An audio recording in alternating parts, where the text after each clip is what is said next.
Hi everyone, I'm Haley, and today I'm making a super awesome Halloween dessert that you can share with all of your family and friends.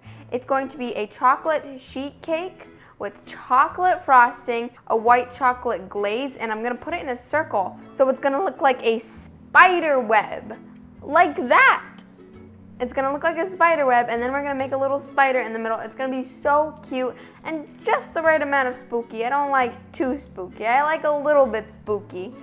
But I'm really excited for this cake, so let's get started. For the base of the cake, I am going to be using my favorite chocolate cake recipe, which is the Hershey's Perfectly Chocolate Cake recipe. It's really easy because you just mix everything in one bowl, but it comes out so moist and so delicious, and that's why I love it so much. So the first thing we're going to do is mix together all of our dry ingredients in a large bowl. I have 1 3/4 cup of all-purpose flour. Oh my gosh, I got some like right here, right on the side of the mixer. Don't think I've done that before. And 2 cups of granulated sugar, 1 teaspoon of salt, 1 1/2 teaspoons of baking powder, and 1 1/2 teaspoons of baking soda. And lastly, the cocoa powder. This is unsweetened cocoa powder. And I'm gonna put that in there. Sprinkle it in, sprinkle it in. Sprinkle, sprinkle, sprinkle, sprinkle. Ooh, I don't even know what this looks like, but it looks really cool. And I'm just gonna turn my mixer on to stir that all together. All right, once your dry ingredients are mixed together, the next thing we're going to add is all of the wet ingredients. I have 1 cup of buttermilk. Just pour that all in there. Yummy, yummy, yummy. 2 large whole eggs. 1/2 cup of vegetable oil. Oh, there we go, there we go. And 2 teaspoons of everyone's favorite pure vanilla extract. Okay, out of this bottle, opening a new bottle. I should win a prize for opening this bottle one-handed and not spilling it. And now on a medium speed, I'm gonna beat all of my ingredients together for 2 minutes. And while that's mixing, this is a good time to start boiling your water so it's ready as soon as this is done mixing. And once that's all done mixing, take it off the stand mixer if you're using one, and we're just gonna stir the boiling water in by hand. Now, I have some boiling water, and you're gonna need 1 cup. Now I'm just gonna pour my water in there, and we're gonna stir it in. And the batter is going to be very thin after you stir this in. All right, and once you're done, the batter should look close to this consistency. It's super runny, not at all like normal vanilla cake batter, but this is exactly how you want it. Now that our batter's done, it's time to bake this. I'm going to be baking my cake in a 9x13 pan, and before we pour the batter in, you're just gonna wanna take some vegetable oil cooking spray and lightly grease the pan. All around, make sure you get all of the edges and the sides and the corners especially. And I'm gonna pour the batter in. Ooh, look at that. Oh my gosh, it got all over my spatula. It looks so good though. Ooh, I'm so excited. And your cake batter should spread out by itself into the pan so that it's perfectly even. But if it doesn't, just make sure that you even it out before you put it in the oven. Now I'm going to bake my cake. My oven is preheated to 350 degrees Fahrenheit, and I'm gonna bake this for about 35 minutes. We're gonna start with 35 minutes and check on it because we don't wanna overbake it, but it does take longer than a normal cake because it's so liquidy. All right, I finished baking my cake and I took it out of the pan, so now I'm letting it cool, and while we're letting this cake cool, we're going to make the frosting. This is probably my favorite chocolate frosting recipe, and it's super simple. So we're gonna start with 1/2 cup of salted, softened butter. You don't want it too soft, but you want it to be soft enough so that the mixer can break it up without having any clumps in it. And if you don't have salted butter, you can also use unsalted butter, but I like using salted butter because it just adds a teensy bit of salt. Oh, and I'm gonna beat my butter until it's creamy. All right, once your butter is nice and smooth Add 2/3 a cup of unsweetened cocoa powder. Okay, I'm kind of gonna pour it from the back because otherwise it like falls everywhere. Now I'm going to combine my cocoa powder and my butter on low speed. That way it doesn't fly up everywhere.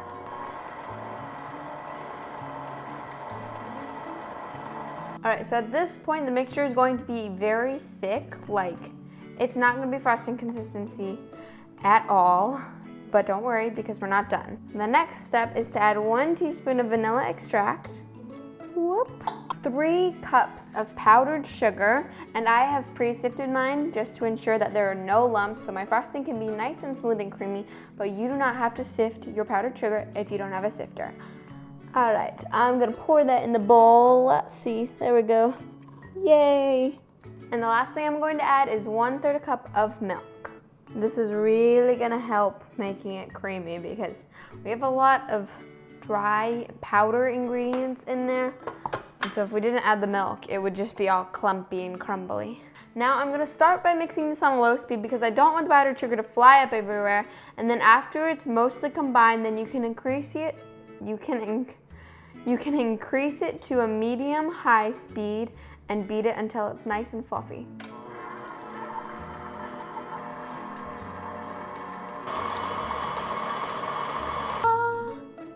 Ooh, look at that. Okay, my frosting is all done, and so now it's time to decorate the cake.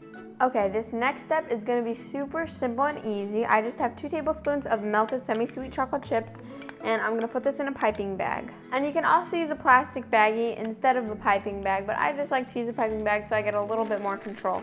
Also, it's very important that you're using the absolute smallest tip that you have, or if you don't have a very small one, you can also just cut a teensy tiny hole at the bottom because we don't want the legs to be too thick. So I'm just gonna take my chocolate and I have a baking sheet lined with some parchment, and I'm gonna pipe little V shapes. And those are going to be the legs. There we go, just like that. And you're gonna need 8 legs.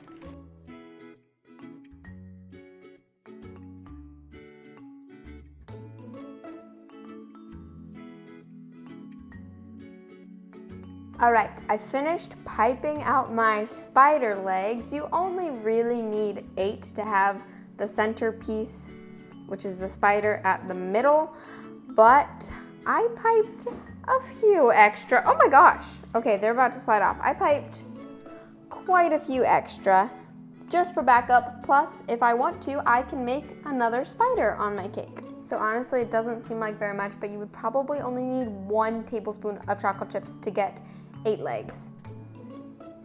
The next thing I'm going to make is just a super simple, basic white chocolate ganache.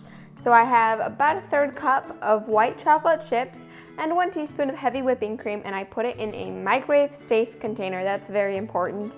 And I'm just gonna microwave this for about 10 seconds, and then I'm gonna stir it, and then I'm gonna microwave it for 10 more seconds and stir it, and I'm just gonna keep doing that until it's completely melted.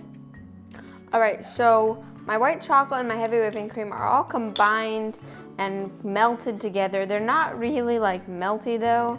It's kind of stiff, and that's just how it's gonna be sometimes. So I'm gonna add another teaspoon of heavy whipping cream and mix it in, and this will make it creamier, which is what we need for the spider web.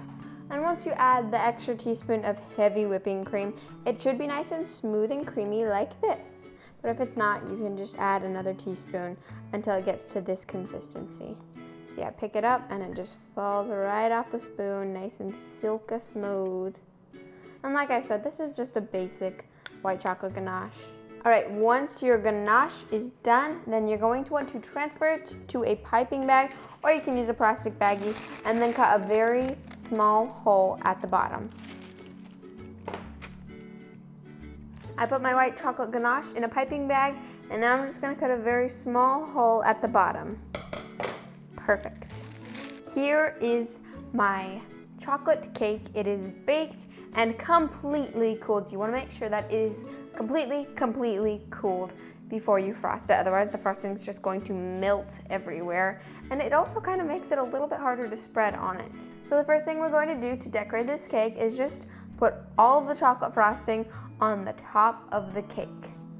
I'm using a cookies cube because that is what the recipe that I am following said to use.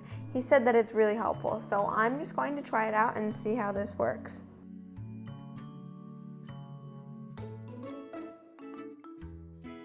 And once you've got all of your frosting on top of your cake, you're gonna wanna smooth it out. I'm using an offset spatula, but you can just use like basically any tool that is like this. You can even use a butter knife. I'm just gonna go one way, whoop, then go the other way, and I'm gonna keep going back and forth until I get a nice smooth layer of frosting.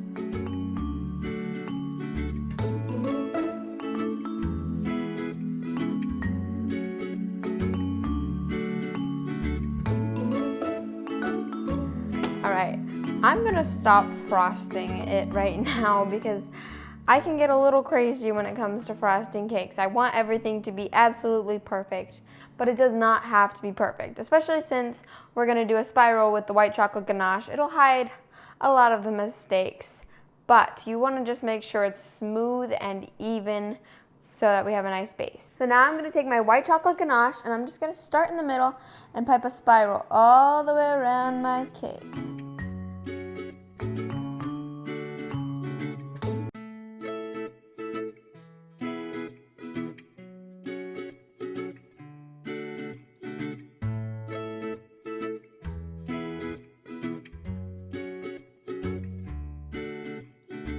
And now you want to do this next step very quickly before it dries. And you're just going to take the skewer starting at the center of the spiral and dig it into the icing just a little bit and drag it out. There we go, perfect. It's going to create this spider web effect. It's going to look really cool. Just keep doing that. You can honestly do this as many times as you want.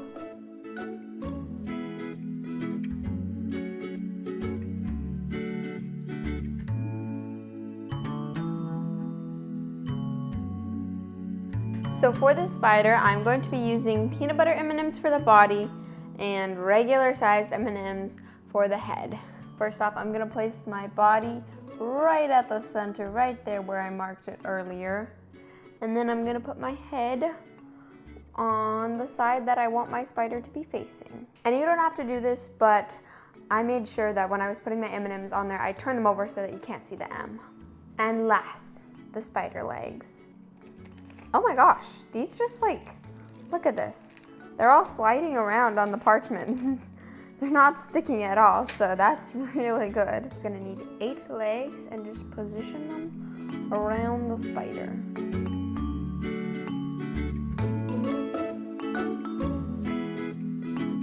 And voila, my spider cake is officially finished. It looks so cool. And this cake was honestly not that hard to make. I thought it was gonna be really hard, but it was pretty simple. All right, this cake looks so cool. Actually, it looks better than I expected it.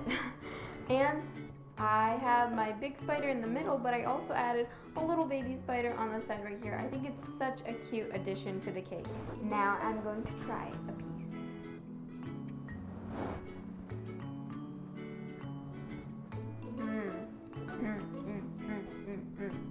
Chocolate is my absolute favorite. This is a very moist and chocolatey cake. The frosting is amazing and the cake is super delicious. Even the white chocolate is good. This is so good. Here, tech crew. All right. Well, thank you so much for baking with me today. Let me know in the comments what spooky or fun dessert you're making this Halloween. And don't forget to like and subscribe and share my video with all of your friends and family so that they can all see this wonderful cake and hopefully decide to make it. And I'll see you in the next video.